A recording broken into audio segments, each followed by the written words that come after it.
This is Not Worth Living, a podcast that features creatives interviewing themselves with a preset list of questions. Unlike other podcasts that feel like conversation between friends, this one aims to feel like eavesdropping on a psychiatrist's visit.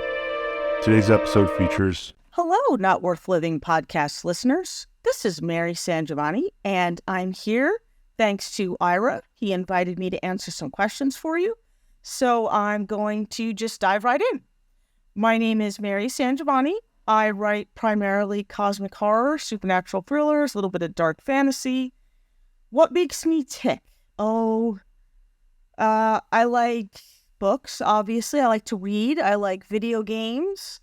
I like horror movies, even the bad ones. I like doing crafts, primarily horror and fantasy crafts. I like butterflies. That's the one thing that always throws people off. I like butterflies. I think butterflies are pretty. I like doing a little bit of gardening. I like herb stuff. I try to be eclectic, try to be a well-rounded person. Would you open an envelope with your death date? That's a tough one. I think I would not. I think if you know when you're going to die, it completely changes how you live your life. And maybe sometimes that's okay. Maybe sometimes, if there's like a fine point on it, like you have 3 months to live, then maybe it can be an impetus for for making the most of that time.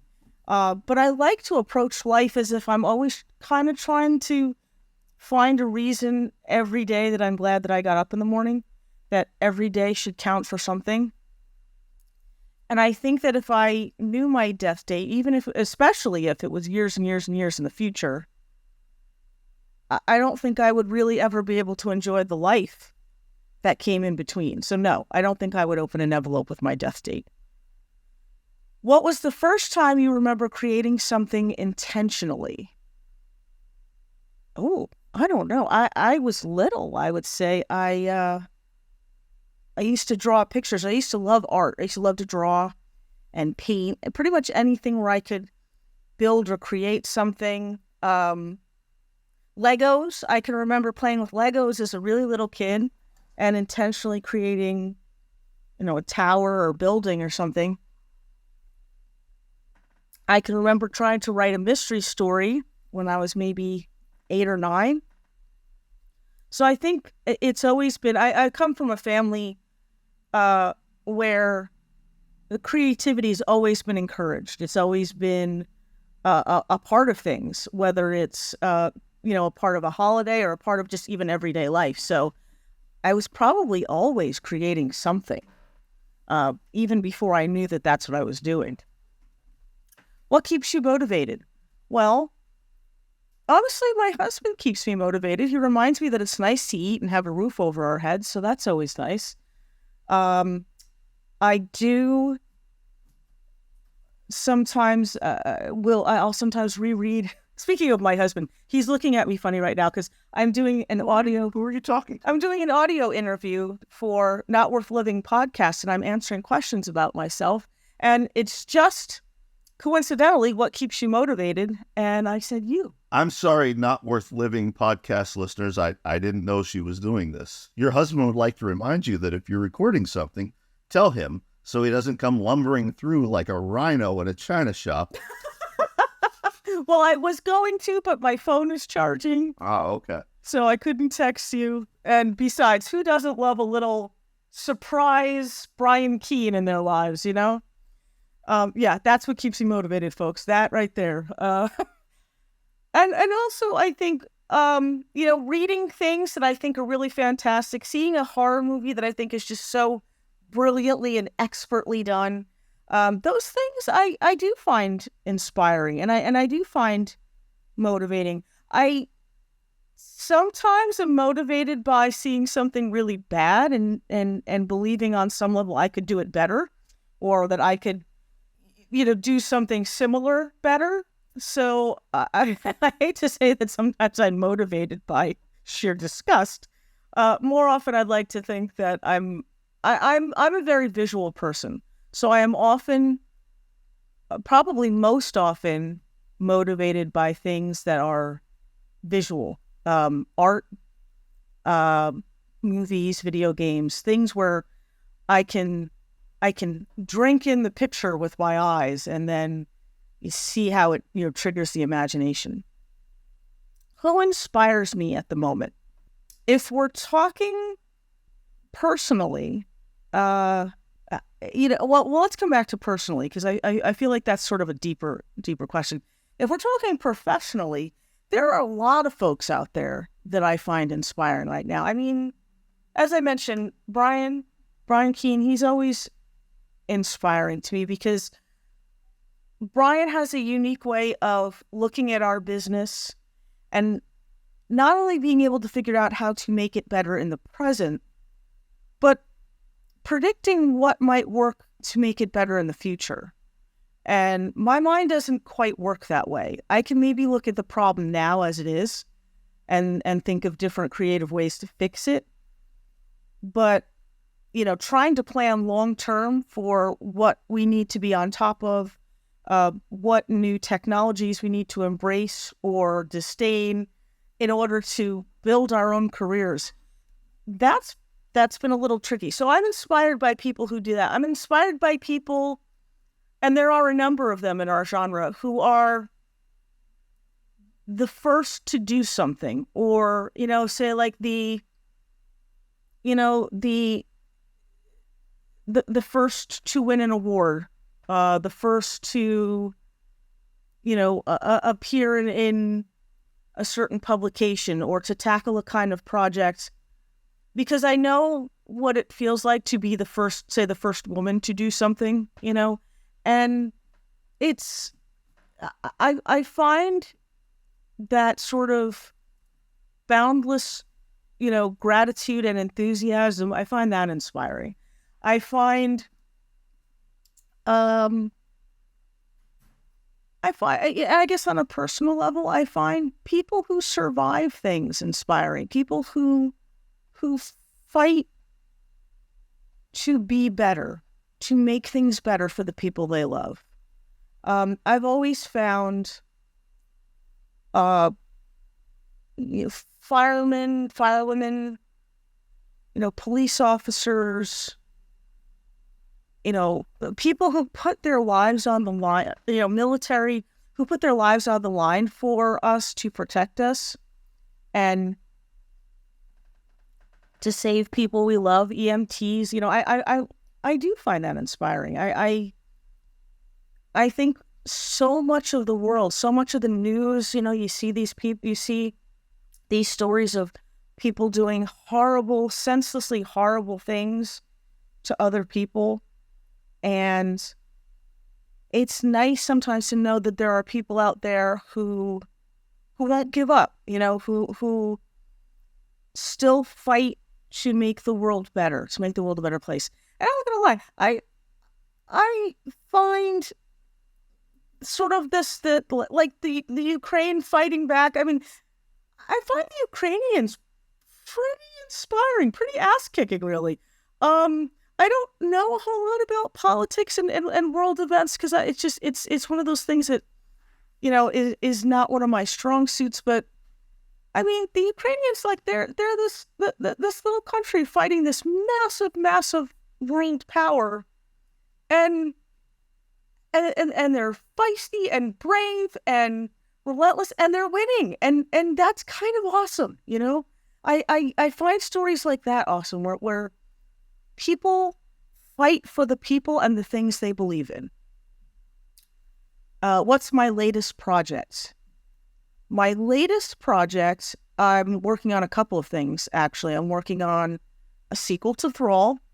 I'm working on a novella, which I believe is turning into a novel with Ed Lee. It's a Lovecraftian novel with Ed Lee, which is a lot of fun, folks. It's really been a lot of fun to do. Those are the forefront. I'm also working on a novella, which is not just cosmic horror, but like surreal, weird cosmic horror. I'm taking a chance on that, dipping a toe into doing really surreal something really kind of surreal and unusual, but still cosmic horror. So that's pretty much what I'm working on. Plus, I have a number of personalized stories that I'm working to finish. Those are a lot of fun too. I'm not a fast writer, so it sometimes I think it feels like I've got all this stuff to do and I'm not getting anywhere, but I am. I work at a pace, that is not quick, but I like to think is efficient. If I'm producing something, it's pretty good and I'm pretty happy with it. If money was no object, what would be my dream project? Oh, well, I think if money was no object in terms of, I guess what I have to put out, probably working maybe with, writing something with Ramsey Campbell would be awesome. Working on something with John Carpenter would be awesome. John Carpenter was an early influence of mine, along with Stephen King. I think probably one of the more formative sources of horror in my life was probably John Carpenter's work. So maybe something with him. Is there a quote or a motto that you work by? Not really. There are quotes though that when I need some kind of motivation or inspiration, or when I need to make myself feel better, I think of. One of them is it's related to witchcraft, but I feel like it sort of fits how I see myself, at least, and that is, you can't throw me to the wolves because they come when I call them. And I always thought, you know what? Yes, that's, if you, to me, what it means is that you can't destroy me because I understand and embrace and even rule the things that you might think you can use against me. I kind of like that. The other one is from Al Capone, and it is, don't mistake kindness for weakness, because if you cross me, kind is the last thing you're going to think of me. And I always thought that was kind of, because people always tell me, oh, you're so nice, you're so kind, you're so this. And I do tend to give people every last possible benefit of the doubt that their intentions are good, that their motives are good. And I feel that if they prove for some reason that they are disloyal or dangerous to me in some way, then whatever they might have perceived as weakness goes completely away. So those two things, I think they sort of help me reframe how I see myself, how I see the world. And then when I need to be cheered up, I mean, it's not really a motto or a quote, but it's a song. It's Ride On by AC/DC, and it makes me happy. No matter what's bothering me, if I listen to it, it makes me happy.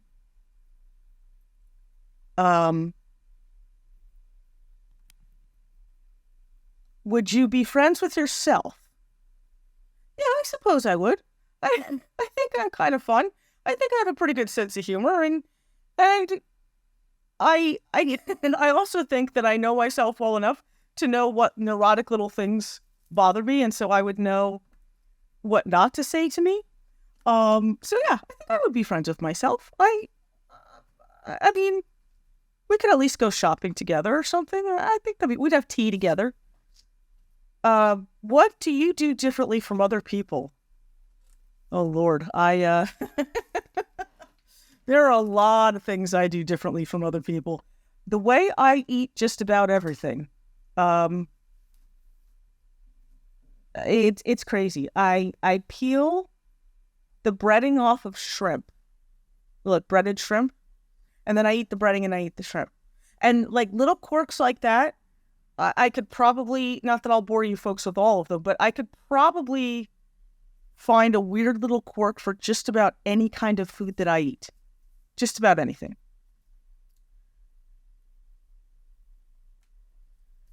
What would you like your epitaph to say? I don't know. I mean, I ideally, I would like people to remember that I was a mother and a daughter and a sister and a wife, that I tried to make things better for the people I cared about, that I wasn't too bad at, laying down a sentence or two. I guess I'd like people to remember me as somebody that cared about other people, and honestly, it'd be nice just, to be remembered as some, like, to be missed, to be thought of beyond that, first month or two after you die, like for people to still talk about me 3 years later, maybe 10 years later, as somebody that, while I was in it, made the world a little bit better. I think that's probably about it. So those are all the questions. I appreciate you listening to me, folks, and I hope you enjoyed the answers to my questions. I know I'm a little awkward at this kind of stuff, but yeah, I mean, that's sort of me. And again, thank you to Ira for having me, and I hope you enjoyed the show. Thanks. Bye.